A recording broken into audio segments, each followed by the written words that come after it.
Something out. Top.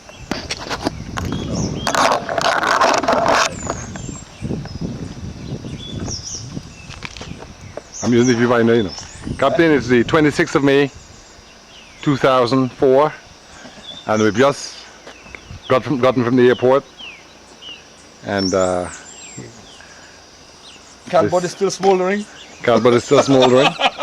That's where all the boxes and everything else was burnt from, you know, and we're going to go into the villa here at Zabrico against the blue, powder blue Caribbean sky, palm trees in the background.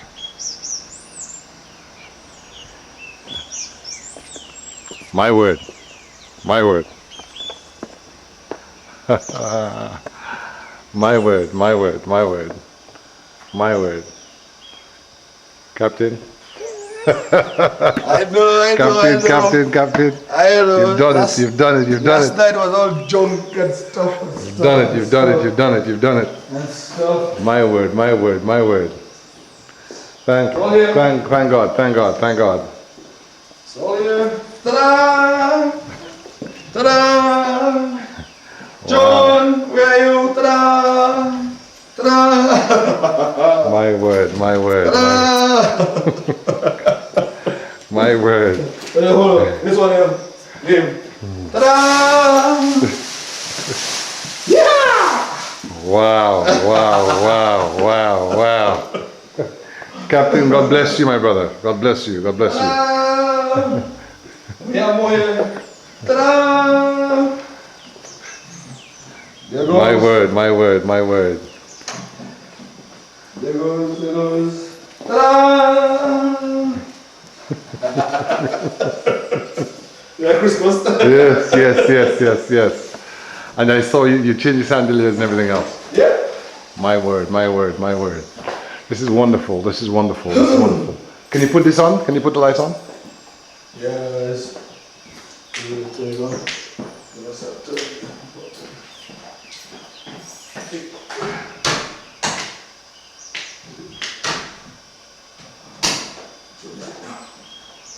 Unless Dominic took lights. I don't know.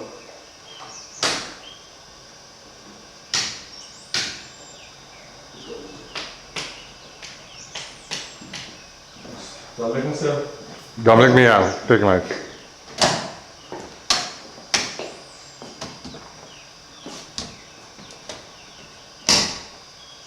Well, maybe not. My word. All here. My word. All here. It's all here, my friend. And we have the deep freeze right here. Indeed, that's when we'll slaughter a goat and a pig and we'll put it in here. So I was thinking we would put this Yes. over here. Over here. Okay.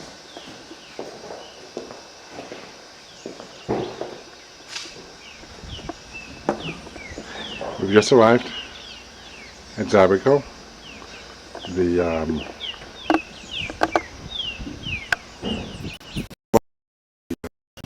cardboard boxes still smoldering.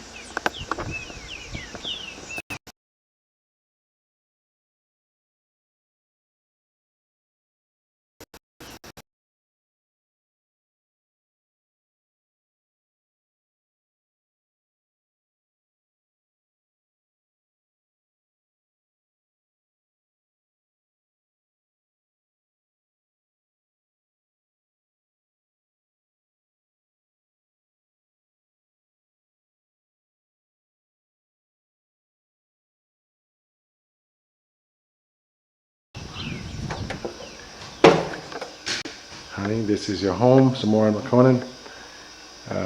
Captain just did the tada, but because he's a better cameraman than I am, I think my battery was off.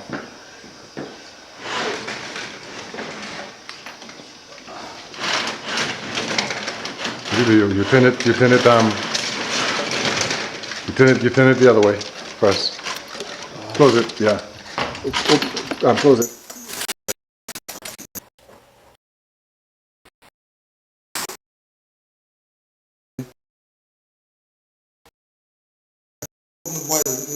It's supposed to open like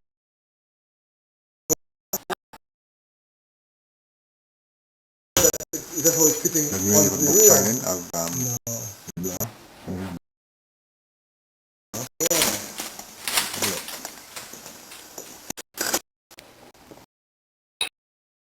We're in many ways. Really blessed. We're born on the country. Yeah, I think they have to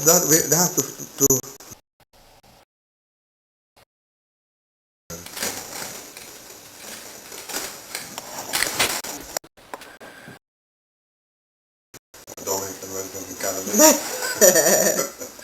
But to write, I thought it was not properly done. place and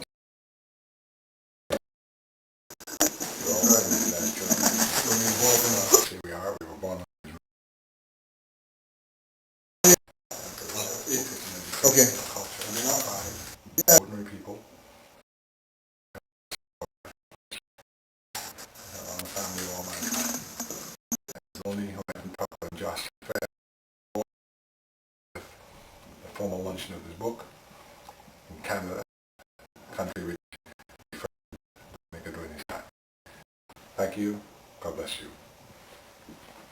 Yeah, Okay. It's on now. Now it's on. A cleaning cassette. Okay. Yeah, it needs to be clean. She does good, man. Oh, it looks wonderful, man. Yeah. Doctor, well, we're not splendid there. Huh? Come on. I hope they're not giving us a... You see it? You feel it? Yes. I No. just said we all lived and we came of age under his rule.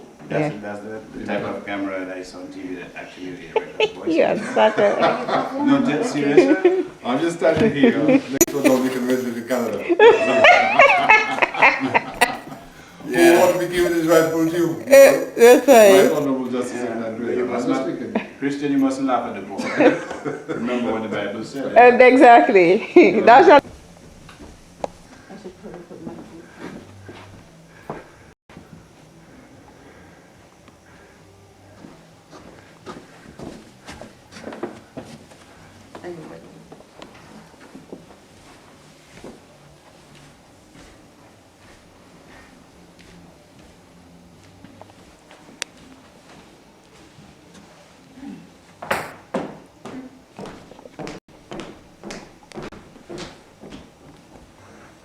That's right. Don't forget the flyers, the paper. Oh, I need to go get the.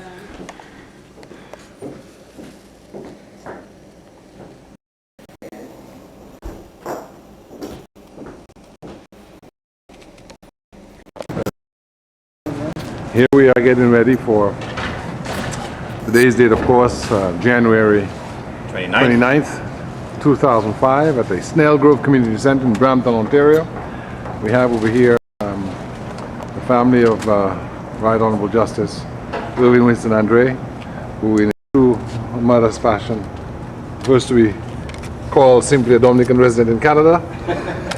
And we have Dr. Peter St. John from the State University of New York at Buffalo. Criminologist par excellence and a nation builder. Mr. Andre, How you doing? just wanted to get something on the record before we saw the crowds pouring in. We're here, sir, with regard to a book which will be launched this afternoon here in Brampton, and that is Edward Leblanc and the Struggle to Transform Dominica. Before getting into the details, what would you say inspired you to write that particular book? Well, Edward Leblanc, as you know, has led a very illustrious life. And no other Dominican perhaps exemplifies or personifies perhaps the indomitable strength of the Dominican character. Because after all, here's a man from extremely humble beginnings who educated himself, who by the sheer force of his personality achieved the highest political office in Dominica. But not only that, he did not do so for self-gratification. He did not do so to raise his station in life. He did so for one avowed purpose, which is to make a difference in the lives of Dominicans. So that to understand anything about Dominica, one has to understand everything about Edward Oliver Leblanc. And that in essence is my inspiration in writing this book. What would you say was his legacy? He passed last year, October, while you were in the midst of gathering your final thoughts and your final chapters on his life. And he suddenly, twinkling of an eye, was gone, leaving us before you had an opportunity to launch the book in Dominica or the ideas in Canada. In light of that, what would you say would be his enduring legacy? His enduring legacy is one of fundamentally changing the nature of Dominican society from one with a distinct elitist past, from one which clung tenaciously to its colonial roots, to one which at least embraced a system based on merit, one in which Dominicans embraced their heritage. Dominicans stopped regarding themselves as poor cabin copies of their English counterparts, to recognizing themselves as being independent people, proud people, people with a past, people with a future, and people who have the wherewithal to take their destiny into their own hands. Edward Leblanc is largely responsible for that fundamental change in the lives and in the thinking of Dominicans, with the result that today we can take pride in being an independent nation, a people with a distinct culture, and a people who have the wherewithal to succeed on their own. And how do you think Dominicans should remember him? Dominicans should remember Leblanc. I know that it's become almost cliche to regard him as the father of the nation, but I think Dominicans have an obligation to delve beyond the cliche, to delve beyond the easy phrase. I think Dominicans have an obligation to understand the nature of his life. Dominicans have an obligation to understand the spirit of giving, of making a contribution to the island with little expectation of benefit or reward, motivated or actuated by one sole consideration, an obsession to change what was wrong within the Dominican community. And certainly it was not an easy task. And certainly it is not a task which is ended. In fact, and indeed, it's an ever-going, ever-continuing process. But certainly Edward Leblanc has started that journey. And I think it is our mission, that is to say the mission of this generation, to ensure that his policies certainly bear fruition in the foreseeable future.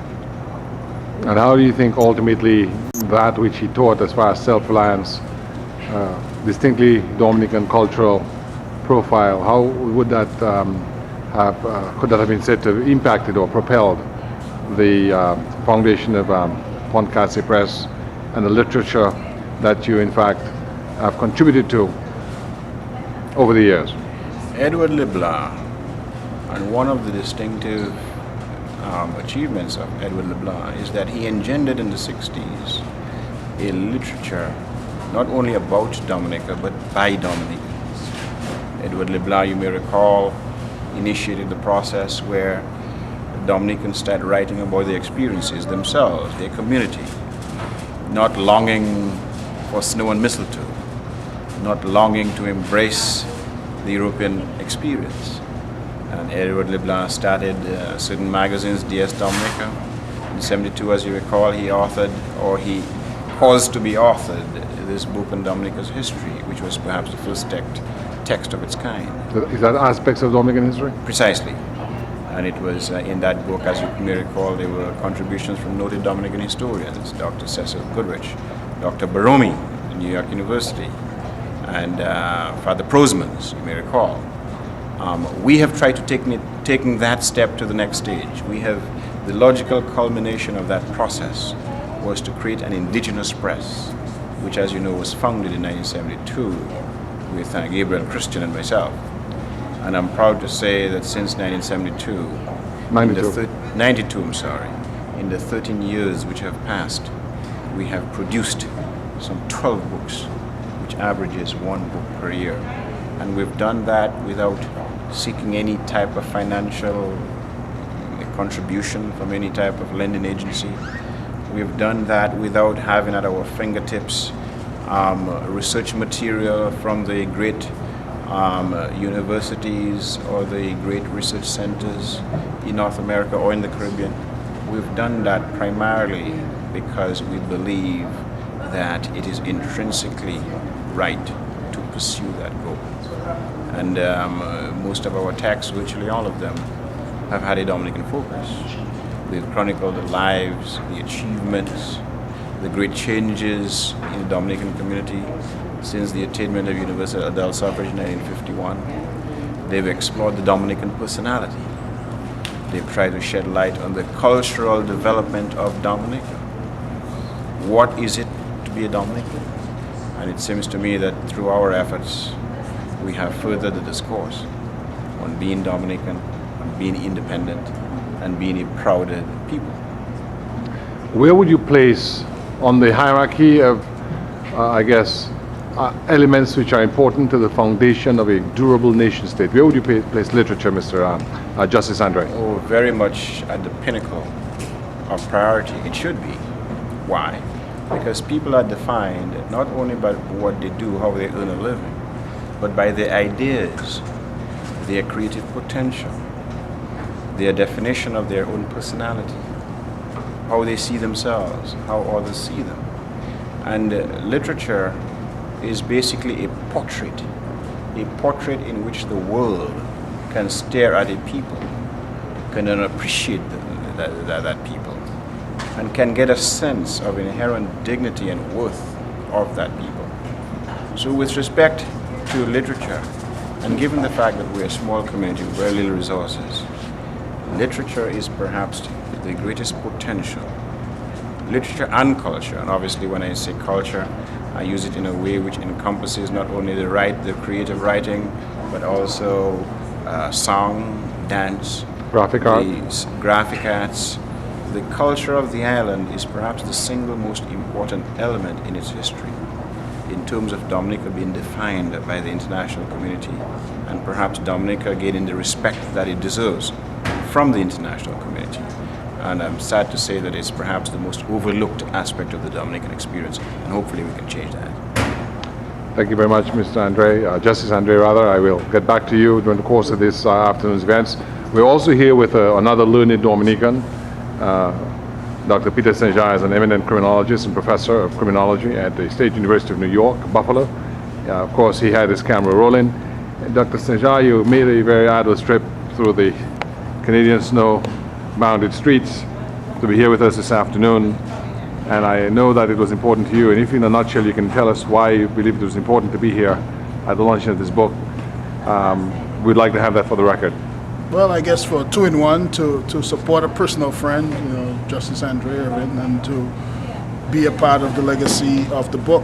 As I said in the back, that the book is bound to arouse both praises and perhaps controversies, because some people are going to come forth and say that's not the way it was, and I have some things that can prove otherwise. It's almost inevitable that something that has so carefully unearthed so many details will not be somehow be seen with some level of controversy, whether it is good or bad controversy, positive or negative that is. So, but I mean, it's just to be, just to spend the day with my friend and spend the overnight with him and to meet someone like you and to, continue to praise his work and be thankful that at least somebody was able to do that work. Unfortunately, I had a last sentence that of course we had to edit out, which was saying that hopefully Mr. Leblanc would allow us to celebrate his life while he was still living.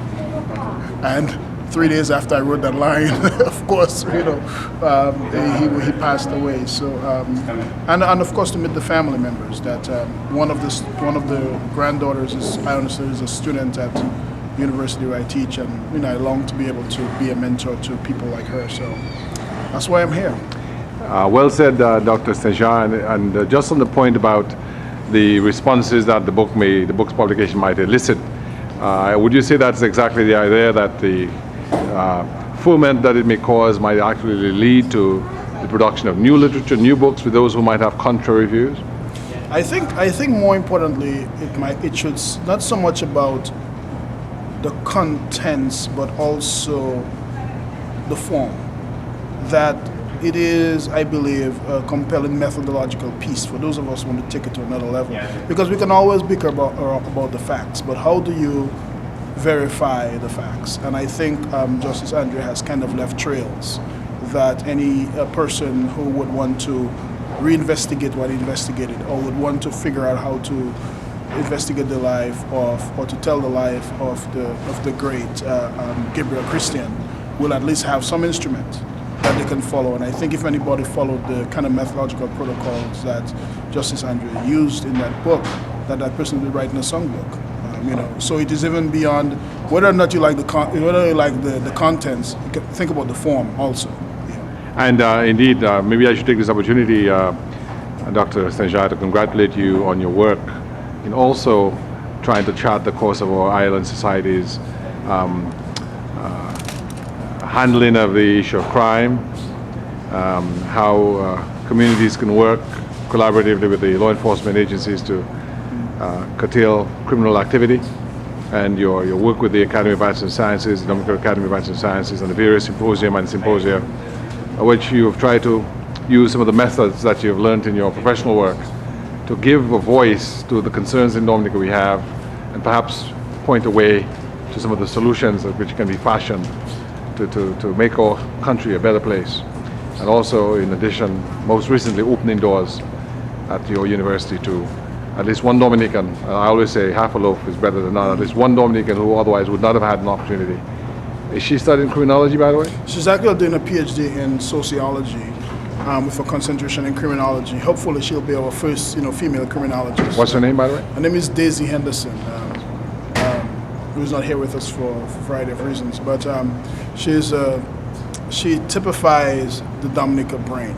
A 4.0 undergraduate student, so far as 4.0 students on the department, and somebody that when you have white students and Asian students coming up to you and telling you that this black girl is a role model to them, that a black girl that they met a month ago, that has to send shivers to your spine, especially when you contribute perhaps to that person being there and basically have gambled your early reputation on doing some, not necessarily backroom deals, because she didn't need many backroom deals, but I had to rally for her.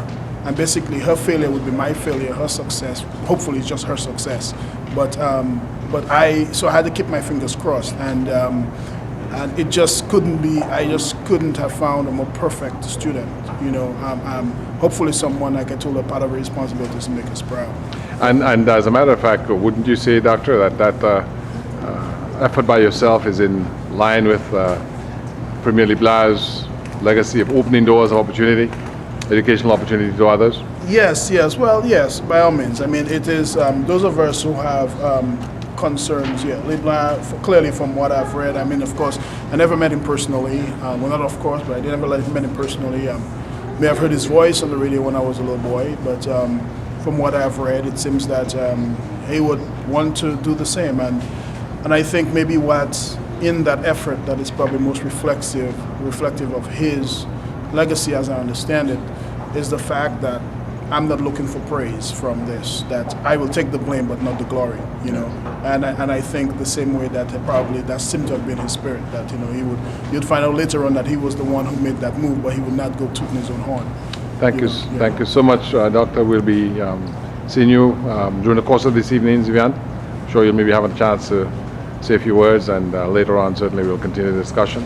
Right, and now you have to return the favor. Thank you. Okay, Mammy, you're here in Brampton, Ontario with the wife of Justice, the wife of the Dominican resident in Canada, Miss Andre, and the daughter, Miss Kathy. How are you doing?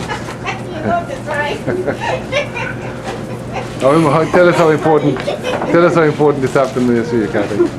This afternoon is very important. My husband is launching his second series of his autobiographies, and this one is on Edward Leblanc, and for the first time in his launching in Canada.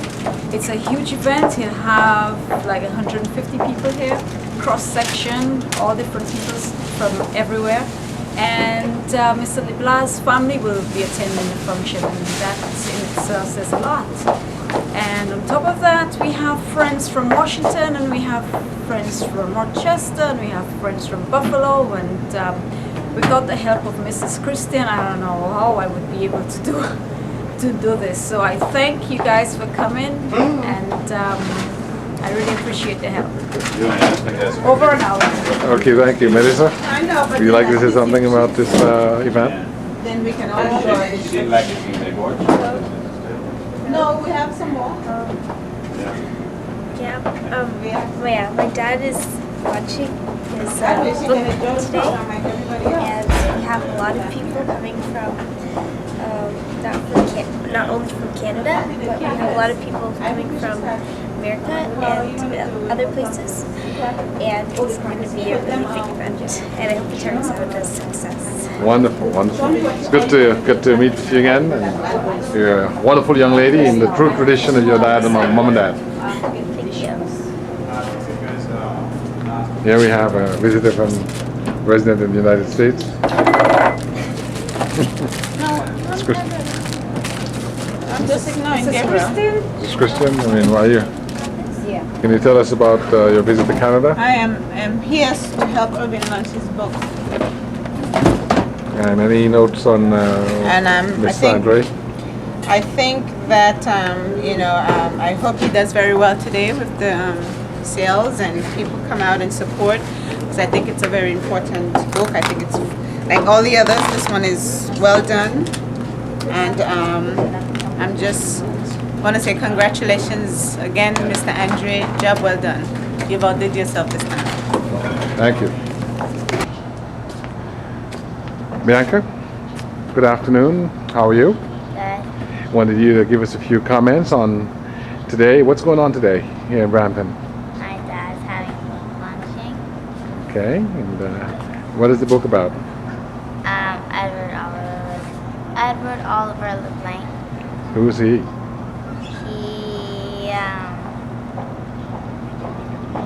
He's a Dominican chief prime minister. And how important do you think it is for your dad to have written a book like that? Very important. And what are you going to be doing today? Handing out, giving the books to people. And what are they supposed to be giving you? Money. And where are you going to put it? I don't know. In this bed. That's right. Well, Bianca, it's so wonderful to see you. Thank you. And I look forward to having a great day. Okay.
I just want to mention a few, thank you.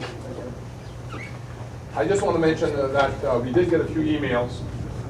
One came from Mr. Leblanc, one of his other sons, Einstein Leblanc, who's not with us this evening, but who's in Arizona. As luck would have it, Einstein was also a former teacher of mine at the Dominica Grammar School. And he sends congratulations, quote, "Congratulations, Irving. This is a fine work on Daddy. You'll be very proud." And that is from my son Leblanc in Arizona, who sends his best wishes to all of us gathered here this evening. And from another famous Dominican, who in fact was the designer of the Dominican flag, Alvin Bully, who is a consultant for UNESCO in Jamaica. He sent another message of congratulations. He says, "Excellent work, Irving." He should have gone on to say, "I have taught you well." So I taught Mr. Andre. And we also have a congratulatory note from Mr. Aurelius Gordon. Mr. Aurelius Gordon is a Dominican author and sociologist from Brunei, or he's in Brunei. And again, Justice Andre, excellent work. Keep up the good job. Now, we are graced here this evening to have in our presence a distinguished Caribbean intellectual and industrial sociologist, a Dr. Odida Famina, who I'll introduce to you, and he will serve as our moderator this evening. Dr. Famina is an industrial sociologist by profession, who obtained his PhD from York University. He has been employed in both academia and international organizations. He has been a consultant for the United Nations. He has also served as a columnist for Share magazine. He is currently a lecturer at Humboldt College, School of Continuing Studies. He's also a consultant to various boards of education in the Greater Toronto area. He is the author of 2 books. So Irving, there's somebody who's catching up with you.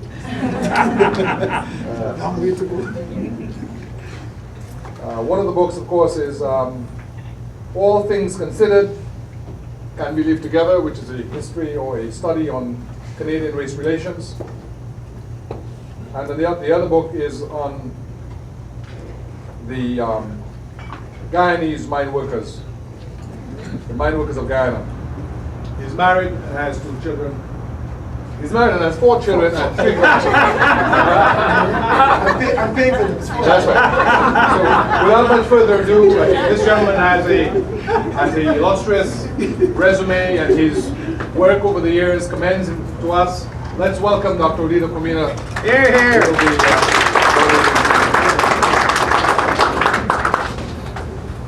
One of the things we do is to share stories and tell stories. And the opportunity of a book launch always gives us this time to do just that. A very good friend, mutual friend of ours, Dr. Hilroy Thomas is not here. He's represented here by his wife, Clementine Thomas. Dr. Thomas tells a number of stories, and had it not been for the fact that I know him well, I would have thought, in fact, he was better storytelling than anything, as I know he can do. He tells a story of this friend of his, and I believe it's a Dominican because that's the only person that comes to mind, who would have gone to a party, bring your own booze. And this fellow took the equivalent of these wines that you can buy in No Friends, the one to season meat. And in his winter coat, he dressed up with this wine in the nice bottle and took it in and give it to the bartender, and of course you drink what you bring. And then he left and he put his coat down and came back. His suggestion to me is that there might have been a momentary lapse in his own memory as to what he brought. So he left, he turned to the bartender and he showed the glass and just pour me a double scotch. And the fella did pour what he brought. He said, "Shh, this is not it." He said, "This is what you brought. This is scotch."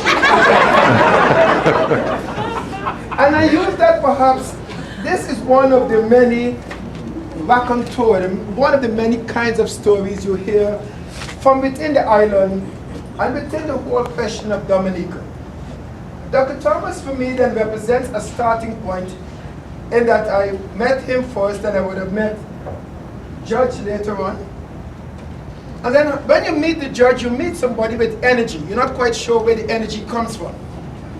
And I become frightened, if not jealous, as to how one man can do so much with so little time. And when I told my wife I was coming here, she asked me to ask him, I suspect it was a private question, but it doesn't matter anymore, she's not here. He asked me to ask him where he get the time from. This book here that we're celebrating today, and the book that we are here to buy, and I said buy, I expect you to buy it. I mean, I see some hands are empty. Let us believe at the end of the day, after all the work, the books must be sold. Kathy, I want to begin with you first. I want to say congratulations to you in terms of giving him that support in the time to do the work. It is so often we begin with the man and the author forgetting that there is a woman who does the things, you know? Right. Yes, yes. Please, to those who haven't seen you, please come. I have some to do with you. Don't be ashamed. If you come this far, that's fine. See how much you look like. This work we're celebrating this evening is the latest in a series of works about the persons who have shaped Dominica's social, economic, literary, and political history over the last 50 years. In 1951, Dominica, then a colony of England, was granted universal adult suffrage. In subsequent years, the rudimentary steps towards a Westminster-style government were taken on the island. Amidst a legacy of colonial neglect and near excruciating poverty, Dominicans grappled to achieve a modicum of self-sufficiency. Those who lacked the resources, or those for whom the future appeared bleak and precarious, migrated in droves, seeking a livelihood for themselves and their families. In this series, Irving Andre has chronicled the lives and events of Dominicans at home and in the diaspora.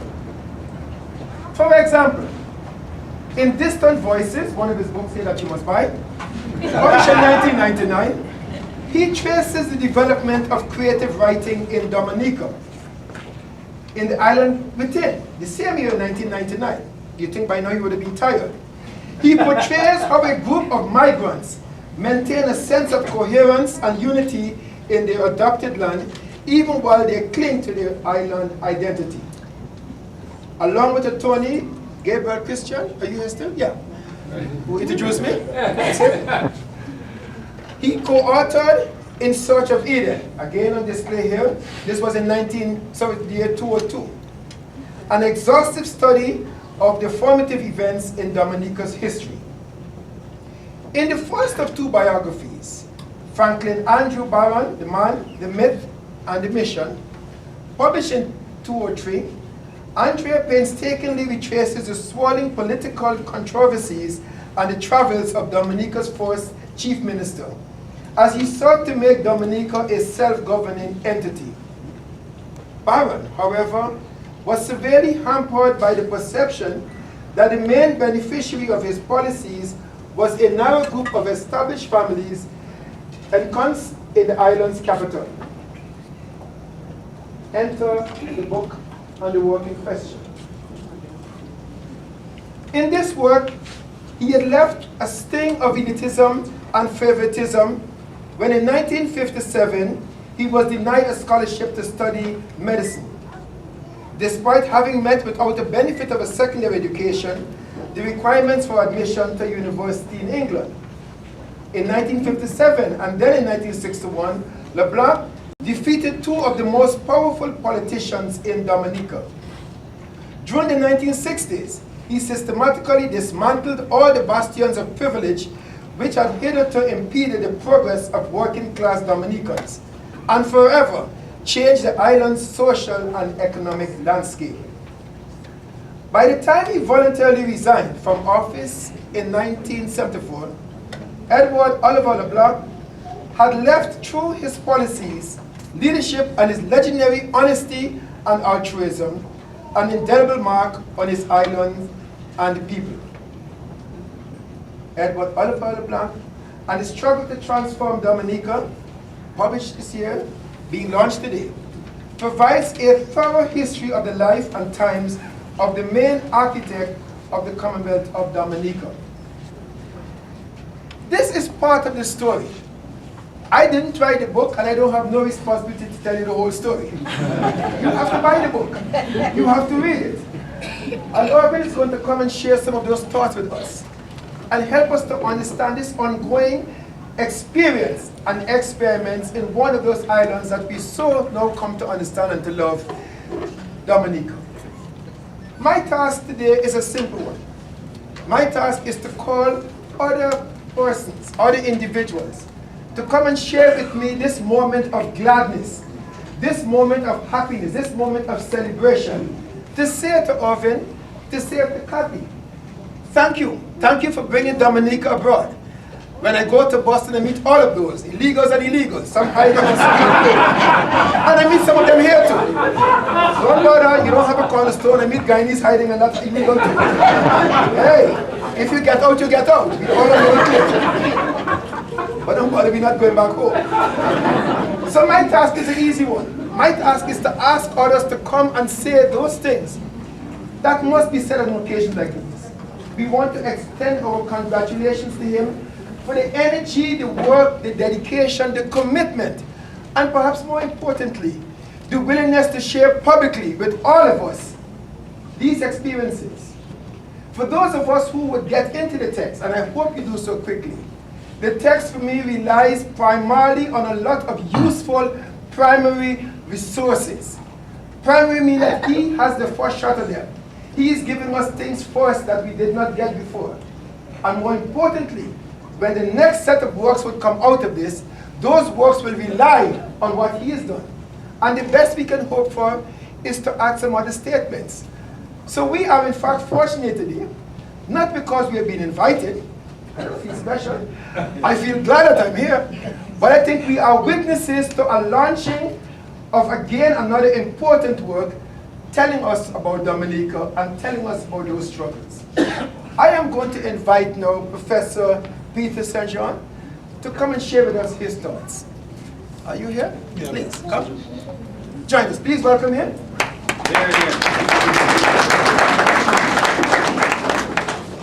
Well, just to be sure, Irvin has signed a paid for copy of the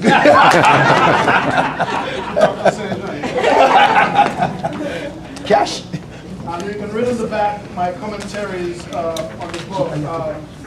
It was indeed an honor and a privilege to be able to review this book, Edward Leblanc and the Struggles to Transform Dominica. And when Justice Andre asked me to be one of the reviewers for the book and to provide my comments, I was flattered, of course, because I was for a long time a fan of his work, and I still am.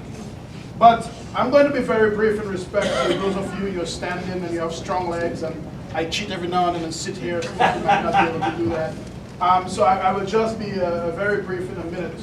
And as I've indicated on the back of the book, that unearthing, interpreting this kind of space-taking details that Justice Andre has done.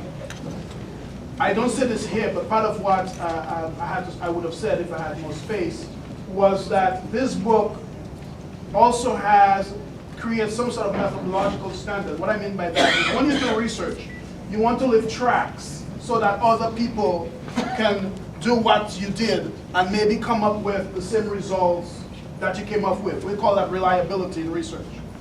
I was very pleased to see, and I know Irvin had some graduate school training, so I mean, it's not just a lawyer. He has some academic research training there that came to work. But when you read this book, besides the content, and I say this book is bound to stir up some controversy in terms of people praising what he did and some people having alternative explanations to what happened. You will hear alternative interpretations of what happened. But beyond that, look at the work as a piece of art. The way that this man goes on like a bold tour guide and basically gets very close to intruding the private life of Mr. Leblanc. Maybe to some degree, some might say that he did. But if he did with taste. And I think for younger scholars like myself, Irvin, I'm younger than you. Younger scholars like myself who try to learn a little bit from everything and from everyone. Irvin, your book serves for me as a model. Hopefully we can have a similar launch in here sometime next year with my first book called Pockets of Crime, that asks why is it that in black poor neighborhoods some areas are high and low on crime. I hope that I have learned some of your style, and it'll be integrated in some of my own work. So, and reading, I never met Premier Leblanc, but I learned some of his life. He was speaking to his son, Ewart, here. And some of the things that I try to live in my own life, as I do for my son here and my little daughter that's over in this chair that probably can't understand what I'm saying yet, is this issue of integrity. What sort of person are you when you are a person living and breathing? And I was able to get, as a reviewer, some examples from the life of Mr. Leblanc. Some things I strive for in my own, which is to try to be very unselfish with whatever little that I have, and try to be, maybe take the blame for the bad that came out of my work, but forget about the credits. And I hope that you're able to enjoy the work and enjoy, if nothing else, even if you don't like the content, which you should enjoy, but try to enjoy the art of this work, by this great work here by Justice Irving. Well said.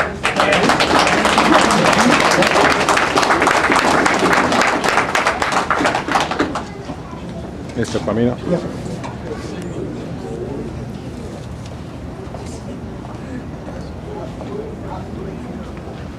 As we move along, thank you very much, Dr. Senja.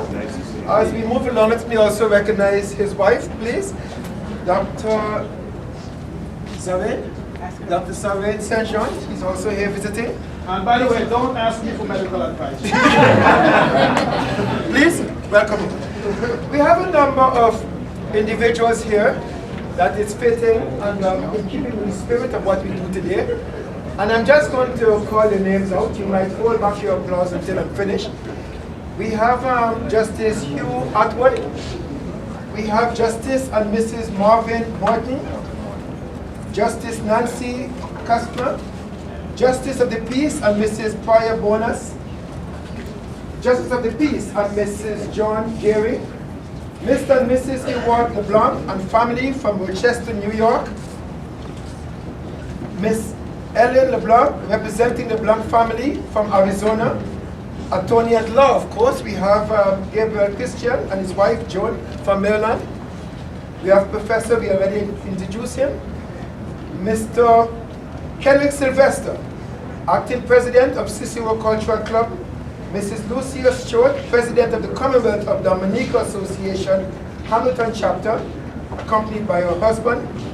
Miss Athenia Benjamin, president of the Commonwealth of Dominica Association, Toronto chapter.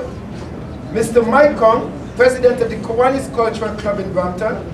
Mr. Ron Fanfare, journalist from Share Magazine. Dr. Faye Samuels, principal of St. Augustine Secondary School. Melissa Bianca Andrea from Brampton.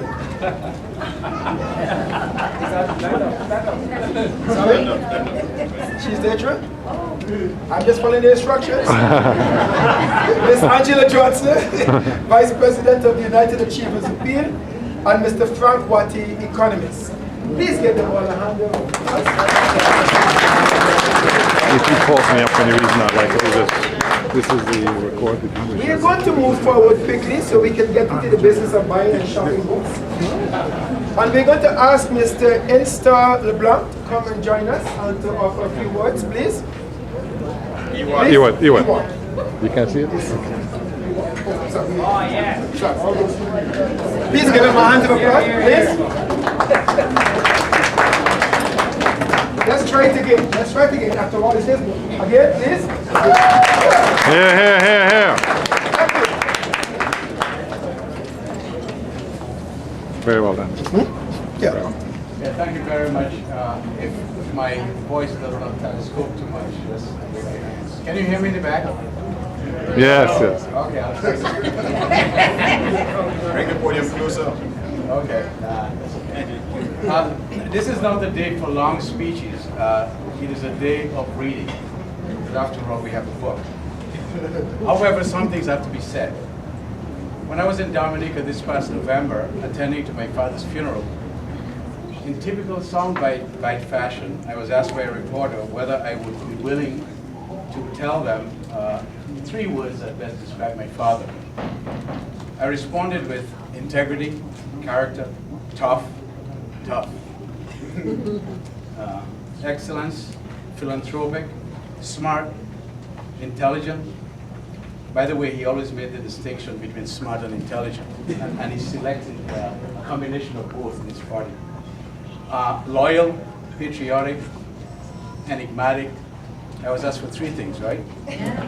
So the young reporter from the Government Information Service gave me the surprised look as if I had forgotten my kindergarten math. You see, you can describe a good man in 3 words. You need a book to describe a great man.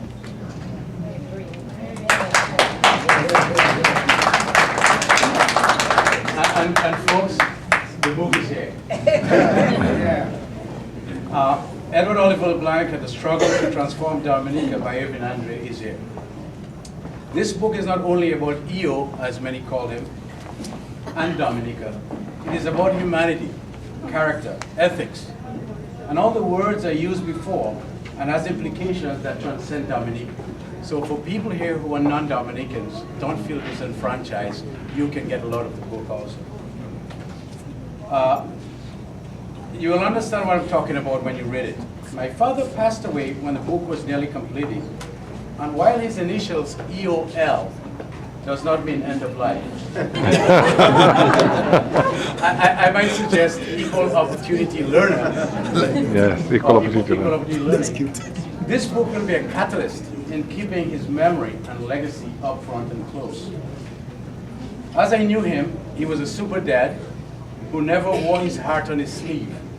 He wore it right here where it belongs. You always knew where you stood with him, even when the news was bad. He always drew a line in the sand, so he never had to keep walking on the edge. You will understand that once you read the book. Before I say what I'm really up here to say, bear with me a while I share a short tribute that was done by we have so many justices here tonight. I think they will resonate with this. But this was written by Justice Odell Adams, who was a very close friend of my father.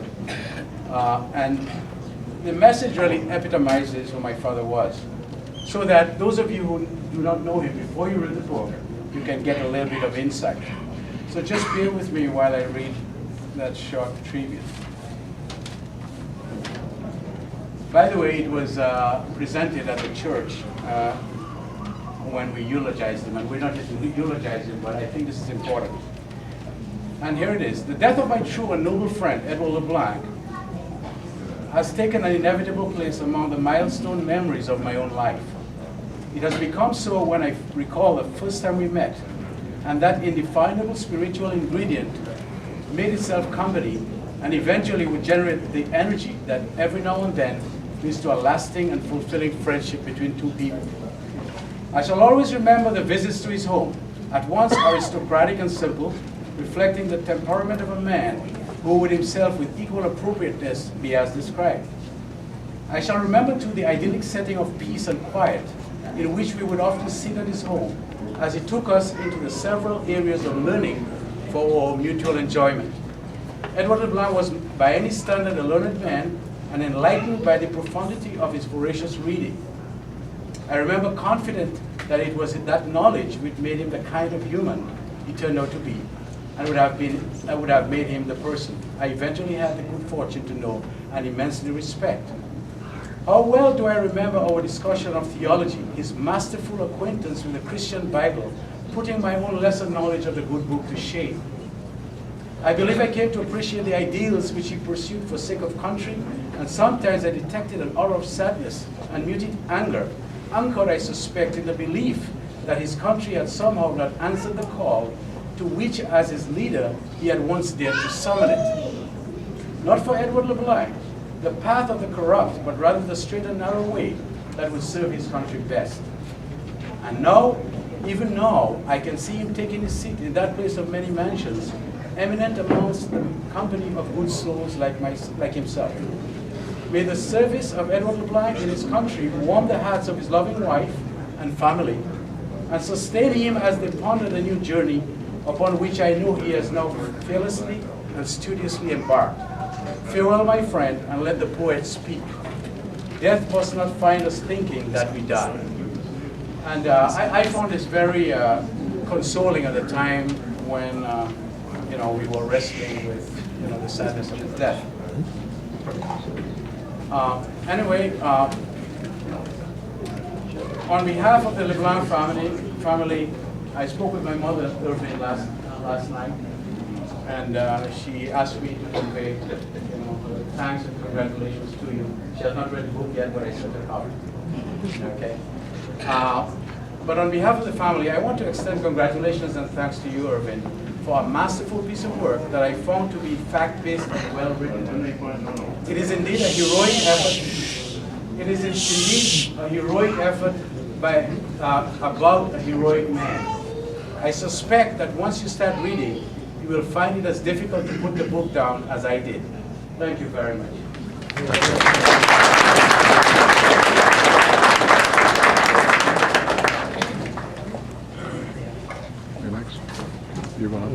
Before I invite the person you really came here today to meet, to talk with, and to pay the tribute, I want to add two small comments to those already made by Professor Peter St. John.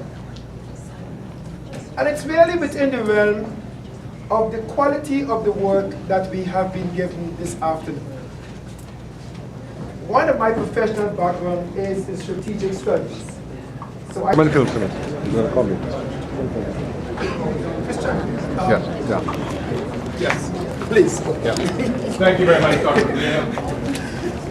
A round of applause for Dr. Green, please. And I will also, understanding that we stand, will endeavor to be brief. In 1450, a gentleman by the name of Frank Johannes Gutenberg developed the first printing press. Prior to that, the most popular book was the Holy Bible, but it was in fact confined to a few monks in monasteries who would pen in their own hands on parchment the words in that good book. And so knowledge and its diffusion in society was at a very low ebb. And it's for that reason Europe then was said to be the Dark Ages. 40 years later, 40 years after the Gutenberg press, there were 250 titles in Europe in circulation, and there are in fact, by many estimates, about 20,000 presses, most of them small, some mid-size. In 1492, an Italian gentleman, who some of us may know, had been able to unparchment paper which had been printed upon by Gutenberg presses, obtain certain charts of the seas. And so in 1492, that gentleman who we've heard about launched out on his great mission, which is why we're here. Because we know that his mission, Christopher Columbus's mission, led to the conquest of what's considered the New World, and which brings us to the Americas and Canada and the entire history, some of it glorious, most of it sordid, that we in fact know. Why did I start with this story of Frank Johannes Gutenberg and the Gutenberg press? It is because I believe by that diffusion of knowledge, dispersal of information, that great societies were built. And I cannot say it with enough modesty how privileged I am as a Dominican, our own family and our friends and all of the folks in Canada to be associated with someone who may not be Columbus, but who by his exemplary conduct and who by his diligent effort in making sure that the history of an entire people and the history of a great leader would not be in fact rendered mute, has brought us here this afternoon to Brampton to add to the onward march of civilization. And for that reason I say congratulate him, a round of applause for him, ladies and gentlemen. I believe with this, and I believe I pay tribute to Edward Leblanc, and we are all Leblanc's children. I was born in '61. I was born on January 1st, 1961. On January 17th, 1961, Edward Leblanc was to sweep into power. And this is a story that's been with my family, and I share it for the first time in public this evening. My father was the younger brother of H.L. Christian, who served in the cabinet of Edward Leblanc as Minister of Education and Health. And you'll read about that in the book. But my father says that he was going to work one morning, and Premier Leblanc, true to his, he wasn't Premier then, soon to be, but true to his quality and true to his sense of love for common people, gave my father a ride. My father, who had known Mr. Bertrand, who's the father-in-law of Mr. Andre, way back in Portsmouth in the early days, he'd known Mr. Leblanc, he'd known Frank Barron, who was chief minister, said, Mr. Leblanc, you know, you're going up against this guy, you know, I don't think you're going to win. And Mr. Leblanc said to him, well, Christian, just wait and you'll see. And 7 days later, Mr. Leblanc won that election that no one thought he could have won. And so it's almost a great irony that those of us who were schooled in the years, like Mr. Andre, that Mr. Leblanc was in power. Mr. Leblanc did aspects of Dominican history. He did Diez Dominica, the first magazine in which I saw Dominicans in color. First magazine that I read about Dominica, because you must understand, as the good professor said, in those days in the Caribbean, everything you read came from Britain, England, came from outside. It's about someone else's history, someone else's context, someone else's story. And so it is a tribute to the life of Premier Leblanc that his work was not in vain, because through us and through what we continue to do, as Irving has done, aided by his beautiful wife and his 2 daughters, continue that legacy of putting our history in print so that in fact it can resound through the ages. Thank him, thank you, God bless him, and may we receive him. Irving, please.